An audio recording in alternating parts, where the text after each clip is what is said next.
ఇన్‌స్టాగ్రామ్‌లో 10,000 ఫాలోవర్స్ ఉన్నారనుకోండి. కానీ అందులో 2,000 డూప్లికేట్ అకౌంట్స్ ఉంటే, పైథాన్‌లో ఒక లైన్ కోడ్‌తో క్లీన్ చేయొచ్చు. ఎలా? ఈ పైథాన్ మినీ ప్రాజెక్ట్‌లో మనం ఇన్‌స్టాగ్రామ్ ఫాలోవర్స్ క్లీనర్ తయారు చేద్దాం. ఒక్కసారి ఊహించండి. మీరు ఇన్‌స్టాగ్రామ్ నుంచి ఫాలోవర్స్ లిస్ట్ ఎక్స్‌పోర్ట్ చేశారు. కానీ అందులో ఒకే యూజర్ నేమ్ చాలా సార్లు రిపీట్ అయింది. ఇప్పుడు డూప్లికేట్స్ తొలగించి యునీక్ ఫాలోవర్స్ మాత్రమే కావాలి. అక్కడే పైథాన్‌లో సెట్ ఉపయోగపడుతుంది. సెట్ అంటే ఏమిటి? సెట్ అనేది యునీక్ వాల్యూస్ మాత్రమే స్టోర్ చేసే డేటా స్ట్రక్చర్. అంటే ఒక వాల్యూ ఒక్కసారి మాత్రమే ఉంటుంది. అదే వాల్యూని మళ్ళీ యాడ్ చేసినా పైథాన్ ఆటోమేటిక్‌గా డూప్లికేట్‌ని ఇగ్నోర్ చేస్తుంది. ఇంకో ముఖ్యమైన విషయం, సెట్ అనేది మ్యూటబుల్. అంటే సెట్ క్రియేట్ చేసిన తర్వాత కొత్త వాల్యూస్ యాడ్ చేయొచ్చు. ఉన్న వాల్యూస్ రిమూవ్ చేయొచ్చు. కానీ డూప్లికేట్ వాల్యూస్ మాత్రం ఎప్పుడూ స్టోర్ కావు.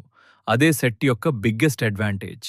అందుకే రియల్ వరల్డ్‌లో Instagram followers cleaner, duplicate contacts remover, unique email IDs, student registration IDs వంటి చోట్ల పైథాన్ సెట్స్‌ను ఉపయోగిస్తారు. ఈజీగా గుర్తుంచుకోండి. లిస్ట్ ఈక్వల్స్ డూప్లికేట్స్‌ను అలౌ చేస్తుంది. సెట్ ఈక్వల్స్ డూప్లికేట్స్‌ను అలౌ చేయదు. సెట్ నోట్స్ అని కమెంట్ చేయండి. Source code, notes and interview questions share చేస్తాను. ఫాలో అవ్వు బ్రో. రోజుకో మినీ ప్రాజెక్ట్‌తో పైథాన్‌ని రియల్ లైఫ్ ఎగ్జాంపుల్స్ ద్వారా ప్రాక్టికల్‌గా నేర్చుకుందాం.